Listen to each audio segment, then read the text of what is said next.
신중호의 신중한 시선 앵커 브리핑을 시작하겠습니다. 간밤에 미 증시는 3대 지수 그래도 모두 강보합권에서 마무리는 했습니다.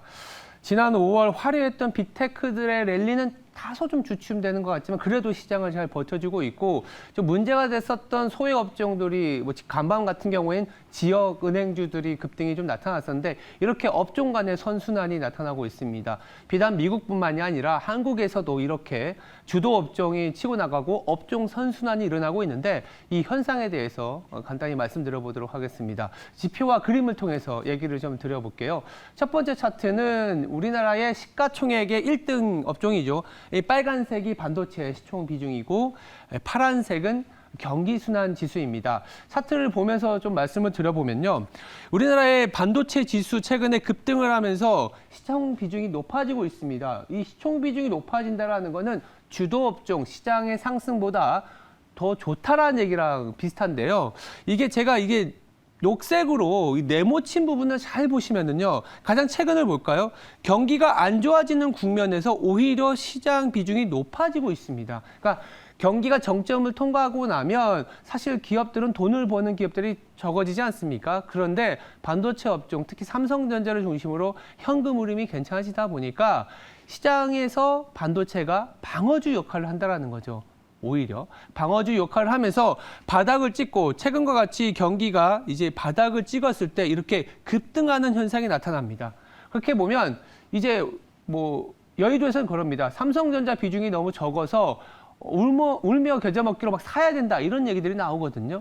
그리고 많이 올라가다 보면 야 반도체 이거 얼마나 갈 수 있겠냐라는 우려 섞인 시각이 많은데 항상 이렇게 경기가 바닥을 찍을 때 시가총액 비중이 급등하는 모습이 나타나고 오히려 경기가 100포인트 이상이 넘어가기 전까지는 시장을 주도해주는 역할을 한다는 점을 기억해 보실 수가 있습니다. 그렇다면 지금도 삼성전자와 하이닉스로 비롯된 반도체 메가캡이 시장의 안전판, 버팀목이 되어주고 더불어서 이 상황에서 경기가 좋아지다 보니까 업종별 선순환이 나타날 수 있는데 실제 그런지는 다음 차트를 보면서 말씀을 드려보면 최근에 시장에서 반도체를 비롯한 조선주, 자동차, 2차 전지의 업종 전선에서 가장 좋았기 때문에 이루 말할 수 없지만 다른 업종들까지 매기 그리고 선순환이 발생하고 있습니다. 이 차트를 설명을 해드리면 어떤 얘기냐면 6개월 전 대비 지금 수익률이 플러스로 전환된 업종의 비율입니다. 여기 보시면 여기 2022년 11월에는 0%였어요.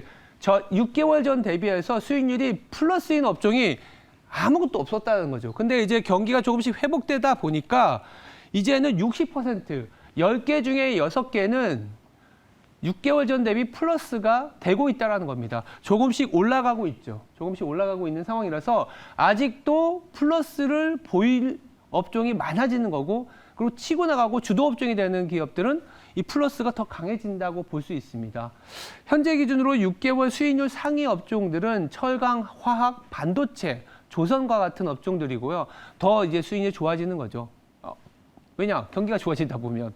그리고 이 수익률이 아직은 마이너스권에 있지만 경기가 더 나아진다. 경기가 나아진다라는 건 기업이 돈을 번다는 얘기지 않습니까? 그럼 돈을 버는 기업들이 많아진다고 했을 때 아직 수익률 하위에 있는 쪽은 물론 방어주 쪽인 유틸리티 통신도 있지만 리오프닝 쪽, 호텔 레저, 운송, 화장품, 의류 쪽이 아직은 마이너스권입니다. 그래서 선순환이라는 거는 이렇게 마이너스에 있는 업종들도 플러스로 보여가고 플러스에 있는 업종들은 더 치고 나가는 그런 국면이기 때문에 앞서 경기가 바닥을 찍었을 때 반도체가 치고 나가고 업종 선순환이 일어난다라는 말씀을 드렸는데 지금 우리나라 시장에서는 그대로 표출이 되고 있다. 얘기를 드릴 수 있겠습니다.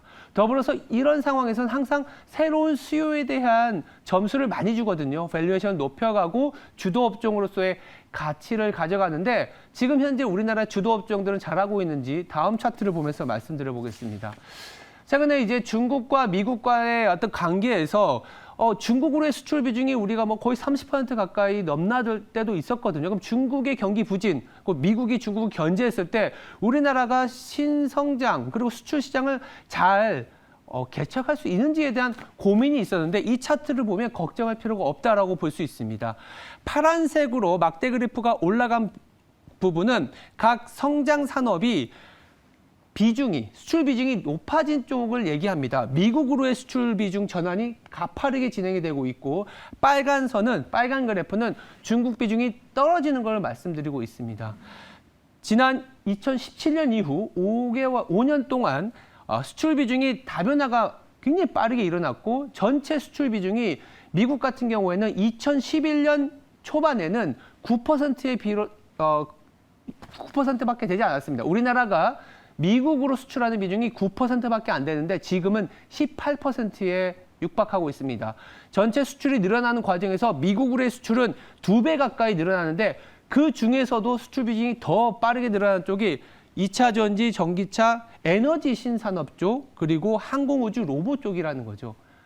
우리가 기존의 수출, 반도체, 조선화 잘하고 있는 부분도 지금 시가총액 비중이 높아지고 있지만 신성장 쪽에서도 우리가 새로운 먹거리를 발굴해야 되는데 중국에 대한 비중을 많이 줄이고 물론 태양광 같은 경우에는 조금은 중국 비중이 높아졌지만 사실 중국 비중보다 베트남 비중이 더 높아졌습니다. 전체적으로는 중국 시장이 이제는 우리의 주력 시장이 아니라는 얘기를 할 수도 있다는 거죠. 미국으로의 수출이 잘 되고 있고 인도와 아세안 쪽으로도 수출 다변화를 상당히 잘하고 있는 국가이기 때문에 경기의 바닥을 찍고 무언가 이제는 새로운 수요를 찾아가는 과정에서 그 선택지에 한국이 반드시 포함이 된다라는 거죠. 그러다 보니까 월가에서도 뭐 JP 모건이라든지 모건 스탠리 다 한국을 오버웨이트, 즉 비중 확대의 어떤 국가로 올려놓는 이유이지 않겠냐라는 생각에서 말씀을 드렸습니다. 브리핑을 정리해 보겠습니다. 반도체는 불황의 시장의 방어주 역할을 하고 경기 턴어라운드 때는 주도주 역할을 한다. 지금 나타나고 있고 경기 저점 통과로 인해서 업종별 선순환이 일어나고 있다. 더불어 변화되는 수출에서 그 안에 우리나라 기업들은 잘 대응하고 있다. 이렇게 결론지어 말씀드릴 수 있겠습니다. 지금까지 신중한 시선이었습니다. 오늘 하루도 성투하시기 바랍니다. 감사합니다.